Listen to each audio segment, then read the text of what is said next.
Hi everyone, তোমরা তো আগের ভিডিওতে দেখেই নিয়েছো যে আমি গিয়েছিলাম তারকেশ্বরে। তো সেখানে গিয়ে তো তেমন কিছু কেনাকাটা করতে পারিনি, তবে কিছু অল্প কিছু কেনাকাটা করেছিলাম। তো ভাবলাম তোমাদের সাথে শেয়ার করি যে কি কি এনেছি তারকেশ্বর থেকে। এই দেখো, এখানে দুটো প্যাকেট সোনপাপড়ি রয়েছে। তো এগুলো একটু কম দামে পেয়েছিলাম, আর এটা আমার খেতে বেশ ভালোই লাগে। শুধু আমি নয়, আমি ভাই দুজনেই খেতে ভালোবাসি। তো এইটারই 2 প্যাকেট এনেছিলাম সোনপাপড়ি। আর তার সাথে ছিল এই যে এই নারকেলটা।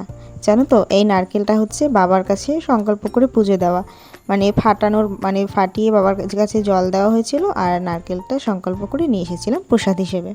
আর এ দেখো, এখানে 3 প্যাকেট জিনিস, মানে খাবার, খুলতে পারছি না, দাঁড়াও কেটে নিই।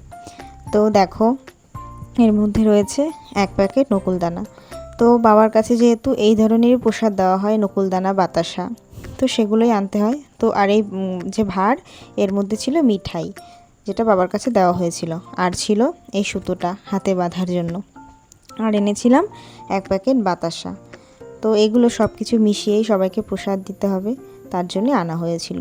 তো দেখতেই পাচ্ছ অনেক জিনিসই আনা হয়েছে। আর ছিল এখানে কাঠি গজা। তো আমার এই গুড় কাঠি বা কাঠি গজা বলে, যাই হোক, এগুলো আমার খেতে ভীষণ ভালো লাগে।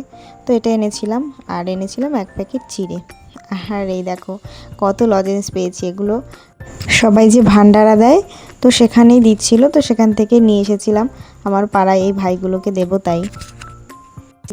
আর দেখো, এখানে 2 প্যাকেট আচার রয়েছে। এটা হচ্ছে চালতার আচার। আর ওখানে জানো তো, আচার খুব বিখ্যাত, মানে তারকেশ্বরে গেলে তোমরা দেখতে পাবে প্রত্যেকটা দোকানে আচার পাওয়া যায়। তো সেটাই এনেছিলাম। আর এনেছিলাম এক কৌটো মতো কুলের আচার। তো টেস্ট তো আমার করা হয়নি, তো চলো দেখি টেস্ট করে কীরকম আচারটা। হ্যাঁ, খুব ভালো, জানো আচারটা ভীষণ মিষ্টি আর খুব সুন্দর সুস্বাদু, মানে কোনো গন্ধ বা এরকম কিছু নেই। আর এই দেখো, ভাই তো প্যাকেট শুদ্ধ নিয়ে বসে পড়েছে চালতার আচার। আমার ভাই খুব চালতার আচার খেতে ভালোবাসে। তো এই টুকটাক কেনাকাটা করেছিলাম, কীরকম লাগলো তোমরা অবশ্যই কমেন্ট করে জানিও।